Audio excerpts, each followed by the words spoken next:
ఇందు గలడు అందు లేడని సందేహం వలదు, ఎందెందు వెతికినా అంతటా గలడు అంటాడు ప్రహ్లాదుడు. అంటే ప్రతి అణువులో ప్రతి విషయంలో దేవుడున్నాడని. చివరికి గణితంలోనూ దేవుడున్నాడు. గణితంతో దేవుడు దొరుకుతాడు అంటే నమ్ముతారా? నమ్మి తీరాలి అంటున్నాడు సైంటిస్ట్. ఆ ఒక్క సూత్రం దేవుడు ఉనికి చెప్తుందంటున్నాడు.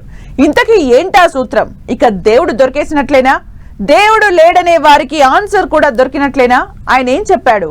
ఈయనకేమర్థమైంది? మనకేం చెప్తున్నాడు? దేవుడి జాడ దొరికేసిందోచ్. దైవం ఉనికిని గణితం నిరూపిస్తుందా? దైవానికి గణితానికి సంబంధం ఏంటి? ఆ సైంటిస్ట్ చెప్తున్న మాటలేంటి? దేవుడున్నాడా లేడా? సమాధానం దొరకని, చర్చ ఆగని ప్రశ్న ఇది. వేలాది ఏళ్ల నుంచి మనిషి పరిణామం చెందుతున్నాడు. దేవుడు అనే మాట చుట్టూ, వాదన చుట్టూ మనిషి పరిణామ క్రమంలో ఎన్నో సంఘటనలు జరిగాయి. మానవాళికి సంబంధించిన ఎన్నో కీలక ఘట్టాలు చోటు చేసుకున్నాయి. దేవుడు అంటే నమ్మకం అనేవాళ్లు కొందరు, ఆశ అనేవాళ్లు ఇంకొందరు, మూఢ నమ్మకం అనేవాళ్లు మరికొందరు. ఎవరి అభిప్రాయం ఏదైనా దేవుడు అనే పదం మానవాళిపై ప్రత్యేకమైన ముద్ర వేసింది. దేవుడు ఉన్నాడా లేడా అనే దానిపై ఆస్తికులు నాస్తికుల మధ్య వాదనలు ఎప్పుడూ కనిపిస్తూనే ఉంటాయి. దేవుడు ఉన్నాడని ఆస్తికులు, ఉంటే చూపించు అని నాస్తికులు మాటలతో యుద్ధాలు చేయడం కూడా చూస్తూనే ఉంటాం. అలాంటి చర్చకు ఇక ఫుల్ స్టాప్ పడబోతోందా అంటే అవును అనే సమాధానమే వినిపిస్తోంది. ఓ సైంటిస్ట్ మాటలతో దేవుడిని చూపించొచ్చా, దైవం ఉనికిని ప్రదర్శించొచ్చా అనే చర్చ మొదలైంది. డిరాక్ చెప్పిన గణిత సిద్ధాంతాలు విశ్వం యొక్క ప్రాథమిక చట్టాలను అర్థం చేసుకోవడానికి కీలకమైనవి. గణితం విశ్వంలోని కొన్ని పద్ధతులను మరియు స్థిరత్వాలను నిర్దేశించడంలో సహాయపడుతుంది, కానీ అది దేవుని పక్షంలో అతని ఉనికిపై ఏమీ చెప్పదు. జీవం యాదృచ్ఛికంగా ఏర్పడింది అని చెప్పడం గణిత సూత్రాలలో కాకుండా జీవశాస్త్రంలో, ప్రత్యేకంగా జీవ వ్యవస్థలు మరియు జీవన ఉనికుల గురించి ఉండే అధ్యయనంలో కనుగొనబడింది. హార్వర్డ్ యూనివర్సిటీ ఖగోళ భౌతిక శాస్త్రవేత్త డాక్టర్ విల్లీ సూన్ ఆసక్తికర వాదన తెర మీదకు తీసుకొచ్చారు. దేవుడి ఉనికిని గణిత సూత్రం నిరూపిస్తుందని సూన్ అంటున్నారు. జీవం పుట్టుకకు ఖచ్చితమైన, నిర్దిష్టమైన పరిస్థితులు అనుకూలించిన విధానాన్ని చూస్తే అవేవో యాక్సిడెంటల్ గా జరిగినవిగా కనిపించవన్నది ఆయన మాట. జీవం మనుగడ సాగించడానికి వీలుగా విశ్వాన్ని రచించినట్లుగా ఆయన చెప్తున్నారు. ఇందుకు బిగ్ బ్యాంగ్ థియరీ ప్రస్తావిస్తూ, మహా విస్ఫోటనం జరిగినప్పుడు పదార్థం, వ్యతిరేక పదార్థం రెండూ పుట్టుకొచ్చాయని, పదార్థం కంటే వ్యతిరేక పదార్థం తక్కువ మోతాదులో ఏర్పడడమే జీవం పుట్టుకకు కారణమైందని సూన్ చెప్తున్నారు. రెండు పదార్థాలు సమానంగా ఉంటే ఒకదానికి ఒకటి రద్దు చేసుకునేవని, అప్పుడు జీరో అయ్యేదన్నది సూన్ వాదన.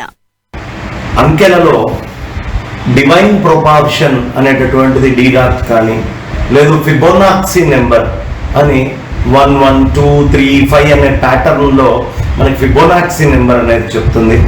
ఇదే ప్యాటర్న్ లో సృష్టి మొత్తం జరిగింది అని చెప్తారు.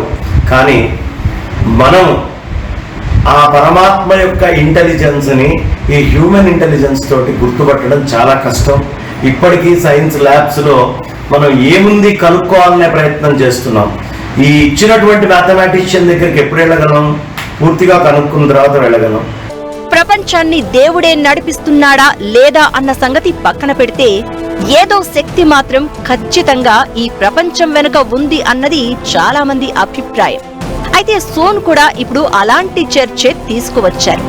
మతానికి సైన్స్ విరుద్ధంగా కనిపిస్తూ ఉంటుంది. అయితే గణిత సూత్రం దేవుడి ఉనికిని నిరూపించగలదని హార్వర్డ్ శాస్త్రవేత్తలు చెప్పడం ఇప్పుడు ప్రపంచాన్ని ఆశ్చర్యంలో పడేస్తోంది.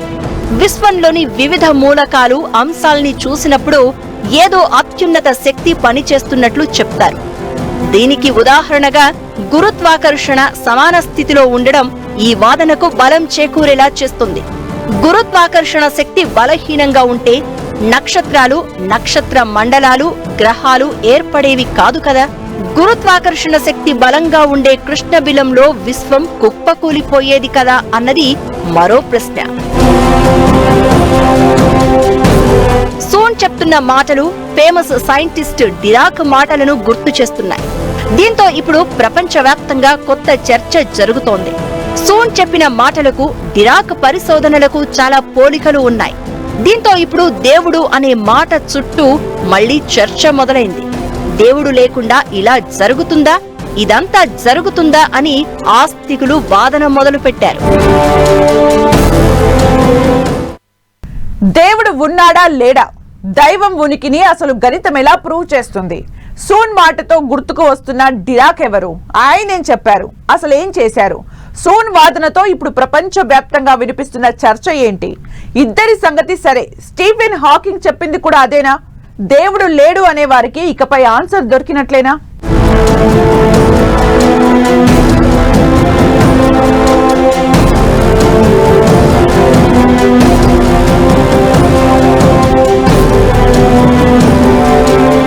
ఈ ప్రపంచం విశ్వమంతా ఓ పద్ధతి ప్రకారం జరుగుతుందని, ఇలా జరగాలని ఉంది కాబట్టే అలా జరిగిందంటూ బిగ్ బ్యాంగ్ థియరీని తెర మీదకు తీసుకువస్తున్నారు డాక్టర్ విల్లీ సూన్.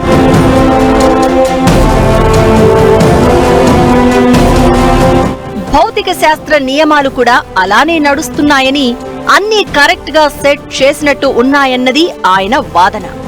ఇవన్నీ యాదృచ్ఛికంగా జరుగుతున్నాయంటే నమ్మశక్యంగా లేదని, దీని వెనుక ఏదో ఒక శక్తి ఉందని, అదే దేవుడు అని ఆయన గట్టిగా చెప్తున్నారు.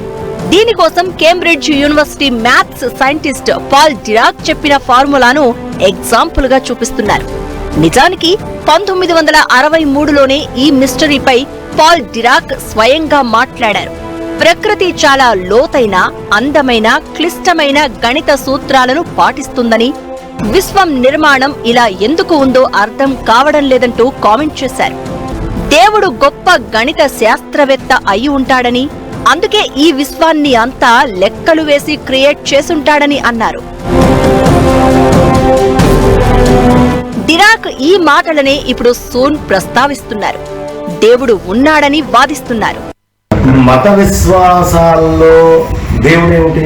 దేవుడు లేని దాంట్లో అన్నిట్లో పరమాత్మ ఉన్నాడు. అంధవిశ్వాసాలతో తీసుకొని వచ్చి పరమాత్మని కొలవడం అనేటటువంటిది తప్పు. గాని పరమాత్మ ఎక్కడ లేడండి? భగవంతుడు ఇందుగలడు అందు లేడని సందేహము వలదు. చక్రి సర్వోపగతుండి ఎందెందు వెదకి చూచిన అందందే గలడు దానవాగ్రని వింటే అని మనకు పెద్దలు చెప్తున్నారు కదా. ఫాదర్ ఆఫ్ యాంటీ మ్యాటర్ అని డిరాక్ కే పేరు. కొన్ని రేణువులు కాంతి కన్నా ఎక్కువ వేగంతో ఎందుకు కదులుతాయో తెలుసుకోవడానికి ఆయన ప్రయత్నించారు. ఇందుకోసం ఆయన ఐన్స్టీన్ ప్రతిపాదించిన సాపేక్ష సిద్ధాంతం, క్వాంటం మెకానిక్స్ నుంచి ష్రోడింగర్స్ ఫార్ములాను కలిపారు. మొదట్లో ఇది వర్కౌట్ కాలేదు. అయితే ఆ తర్వాత చిన్న మార్పుతో ప్రయోగాలు సక్సెస్ అయ్యాయి. విశ్వంలో దేవుడి రుజువును గుర్తించామని నమ్మే రిచర్డ్ స్విన్బర్న్, రాబిన్ కొలిన్స్ లాంటి చాలా మంది శాస్త్రవేత్తలు దీన్ని సరైన మేళవింపు వాదనగా చెప్తూ ఉంటారు. గురుత్వాకర్షణ బలం, ప్రోటాన్లు, ఎలక్ట్రాన్ల ద్రవ్యరాశి నిష్పత్తి, విశ్వంతో ముడిపడిన స్థిరాంశాలను దీనికి నిదర్శనంగా చూపుతున్నారు. ఇది చెబుతూనే దేవుడు ఉన్నాడని సూన్ బలంగా చెప్తున్నారు. గణిత శాస్త్రం లేదా శాస్త్రం దేవుడు ఉన్నాడు అన్న విషయం గురించి ఏమీ చెప్పదు. అది మూలంగా సమాధానాలు ఇవ్వడం కంటే మన చుట్టూ ఉన్న ప్రకృతిని వివరించడానికి, అనుమానాలను విచారించడానికి మాత్రమే ఉంటుంది.